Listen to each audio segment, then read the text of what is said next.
Hi everyone, welcome back to my channel. Today's video I decided to do spur of the moment in response to some recent happenings in the world that I think are really important to talk about.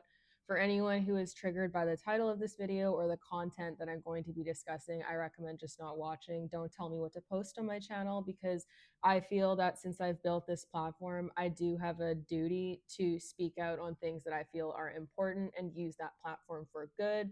And if I'm not willing to do that, I don't really deserve the platform that I have. So nothing anyone says is going to stop me from speaking on these things. So if it bothers you, you're better off just following people whose content resonates with you more instead of trying to control what I do on my channel. So to just jump right into the topic, I wanted to talk about the police response to protesters at the LA protests, which are protesting in response to ICE, and how they have increased the amount of arrests that they're making, and they have illegally arrested and detained a lot of people. I have some stats for you here. It's hard to figure out the exact numbers because they are not making them very public, but there was a significant occurrence in March 2025 when the US government deported 238 Venezuelan nationals to El Salvador. Many of these individuals had entered the US legally and were in the process of seeking asylum or had legal protections such as temporary protected status. Despite this, they were sent to El Salvador and kept in the Terrorism Confinement Center, which is a maximum security prison known for harsh conditions, including overcrowding and limited access to legal representation. So that is just but one example of how ICE is abusing their power and trying to force people out of the country and essentially just grabbing anyone who looks slightly ethnic. Because there is another case recently in New York City where there was a Chilean woman who was visiting for like tourism. She was on vacation with her 12-year-old daughter, and she was arrested by ICE, and they left her 12-year-old daughter on the street by herself. So the biggest issue here, regardless of how anyone feels about immigration laws, is the lack of due process and how people are just being randomly grabbed and taken and arrested and detained and potentially sent out of the country when they are not doing anything illegal. And the lack of due process is a massive human rights violation. And it's very concerning that the government is attempting to normalize this type of treatment. And it's something that we should all be talking about. It shouldn't just be something that only people who are being impacted are talking about. It is a huge human rights issue, and we need to be doing more to advocate against this. The reason why I wanted to talk about the police response is because of the way that they're using horses at these protests and the lack of ethicality for the horses and for the people. There's a lot of talk about how violence is not the answer, but it really only applies to civilians, where the government is telling us that violence is never the answer for civilians. But if you look at how police treat civilians in situations where they are not listening to the government and following along and allowing things to happen, regardless of how unethical or unjust they are, violence is commonly the answer for a lot of governments. It has been the answer for wars. It has been the answer for trying to control populations of people. Systemic violence has been the answer for a lot of governments on a worldwide scale. They just say that violence isn't the answer because they don't want their populations enacting violence against the state, but they justify violence applied to these people left and right. So I'm going to show you some clips. Trigger warning because they're upsetting. Like the cops are literally trampling people with horses, and the horses are very scared and they're yanking on their mouths and whatnot. So if that bothers you, I would recommend skipping forward a few minutes. And serve every neighborhood in Los Angeles with integrity. Let me open it up now for any. Okay, so the first thing I want to touch on is the fact that horses often choose the path of least resistance. They don't want to run over people. You can see how hard the cops are trying to get them to crowd this person and step over top of him and push at him. And they really don't want to. The horses' mouths are gaping. They're trying to move away. The cops turning this one horse in a circle to try to get him to run around the side of the person. And then they're kicking them on and egging them on to try to get them to run into people. And the horses, as you can see, are quite stressed. Their mouths are gaping. They're dancing side to side. They're being quite reactive and nervous. And while horses in these situations, when they're police horses, do have training to help prepare them for these types of things, when they're in the midst of a situation like this, the environment is much different and it's something that you cannot train for. And it's chaotic and it's scary and it's really putting horses and people at risk. Also, the other thing to note is that a lot of these horses probably have metal horseshoes on, which would increase the amount of damage that they would do when they trample people. So this is something to be considerate of, and also keep in mind that horses are 1,000 pounds. As someone who has been run over by a horse before, I just want to speak for the fact that this can do a lot of damage, especially when you're on concrete, and the police officers could not possibly know just how injured the people would get when they're running horses like this at them. It's also incredibly unfair to the horses because they don't get to consent to be put in that situation, and they don't need to be on horseback. There'd be other means for them to try to enforce if people agree with what they're doing without having the horses around. So I just think it's unnecessary to have horses in that environment. And given the fact that horses are flight animals and that this is a highly chaotic environment that is likely to get them stressed and scared, it makes it even more unpredictable and dangerous. And people can just get really, really hurt. Also, if you'll notice in those clips, those people are actively trying to move away or get away from the police officers. The first clip, the one guy is on the ground and they're still trying to ride the horses over top of him. All it would really take is for a horse to step on his rib cage and you could kill someone very easily, or his head or anything. Like, you can cause a lot of damage. So the fact that this level of violence is being justified because it's the government doing it is really concerning to me. The other thing with all of these protests, the biggest concern is the lack of due process. Regardless of how people feel about immigration, we should all agree that people are entitled to due process. The idea that police can just arrest and detain people without due process is something that impacts everybody because it's normalizing a level of control and a level of injustice that can harm anyone and can be used to hurt other people who are citizens of that country in the future because they're not following due process. It's a sign of the government overstepping their own laws and their own regulations and their own boundaries as a means of enforcing certain rhetorics, and that is really concerning. That aside, I just have a major issue with how policing is used to try to subdue populations of people when they are protesting. There's numerous videos from this protest of police tear gassing people and shooting rubber bullets at people who are just standing there and who aren't posing a threat. The other thing that I want to note is that policing in itself and the idea of crime and trying to prevent crime by deporting people, it misses the mark. It's not addressing what causes crime to happen. It's not addressing the factors that lead people to committing crime. Factors like poverty, homelessness, lack of food, lack of mental health and physical health resources, lack of familial support, lack of resources to seek out familial support, people growing up in broken households, which are often broken by all of the factors that I just mentioned. If those factors are not being addressed, crime is not actually being properly addressed. There's a lot of studies that discuss what contributes to crime.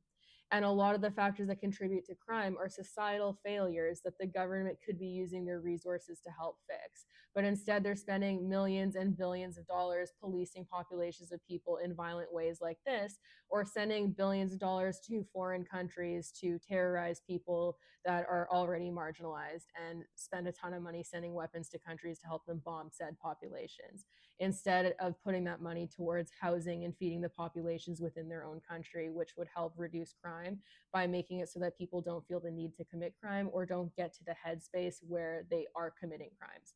The other thing that I want to note is that a lot of people are referring to this protest as terrorism. It is not that.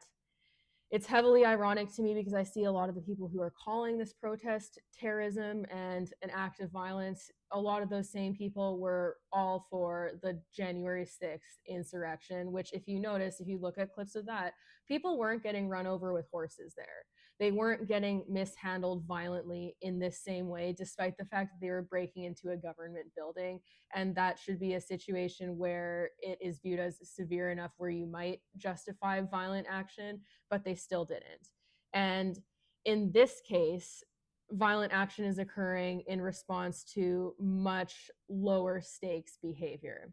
So it is very telling with what types of behavior the government is comfortable with normalizing, because they didn't really step in the case of January 6th in the same way that they are for stuff like this, or how they have for Palestine protests in the past. The other thing I want to comment on is that the US undoubtedly has a mass shooting problem, and this is something that, if you look at the perpetrators of these crimes, a lot of them are US citizens. So the government trying to redirect blame and anger and outrage onto immigrants is a tactic that is trying to project outrage onto a marginalized population instead of having it directed at the government, who honestly, regardless again of people's political affiliations and what they believe in, a lot of your frustrations, if you actually break it down to the core foundation of what the problem stems from, they are stemming from your government and a lack of allocation of resources to help you with the things that are causing you grief.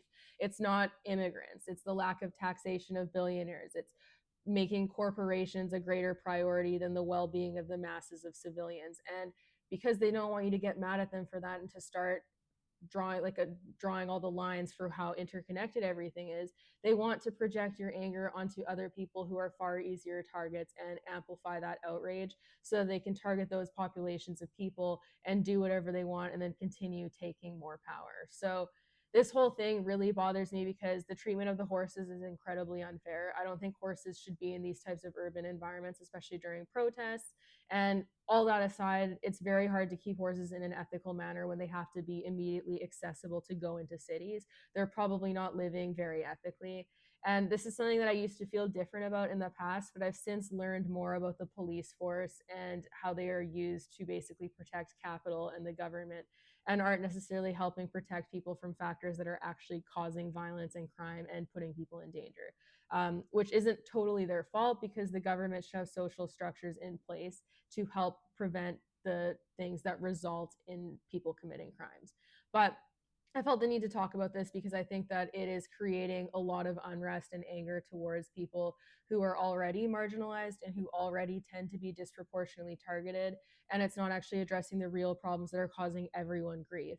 The other thing that I want to point out is that it is incredibly hypocritical for us to be pointing out like who came here illegally and to be getting this angry at people who just want to go somewhere where they might be safer or have more opportunity, when most of us are here in North America as the result of colonization, where we had to kill masses of indigenous people and really hurt their populations in ways that they're still seeing repercussions for in order to be here. Like the original illegal immigrants who committed crimes and who caused mass carnage are the colonizers.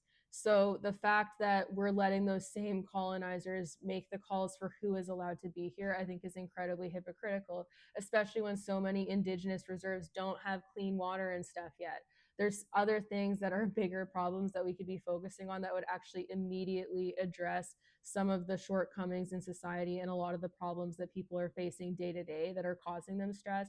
But instead, we're constantly seeing media and propaganda deflect anger and outrage towards marginalized populations of people and downplay what the actual issues are or hide the actual problems altogether. And it's very frustrating. So I know people always get mad at me when I do videos like this and they're like, don't get political, blah, blah, blah, blah. But it's like, if you have the privilege to not be political, recognize the fact that that's a privilege. You are privileged enough to not be impacted by what politics are normalizing and not to be in one of the targeted groups. That's a privilege. The fact that you can ignore it is a massive privilege. That's not something I want to participate in because I don't think it's right. And I don't want to wait until things get really, really bad and I'm personally being impacted in a big way before I step in and go, oh my God, we should do something. Because by that point, all of the people who would be alongside you helping are going to have been persecuted, and you're going to have a lot less people on your side to help you get out of a negative situation. We're seeing a lot of parallels towards fascist uprisings that we have seen in the past, and we should be learning from our history and taking a stand and making a difference in the present time, instead of waiting until things get so bad that you can no longer deny the fact that this is happening. If you look at the parallels, it's pretty clear what's happening. And I think that we all need to start speaking out whether or not you're personally impacted or not, because we cannot wait until we're personally impacted. At that point, a lot of people have already been hurt, and it's going to be a lot harder to get out of that situation. So, anyways, I just wanted to say that.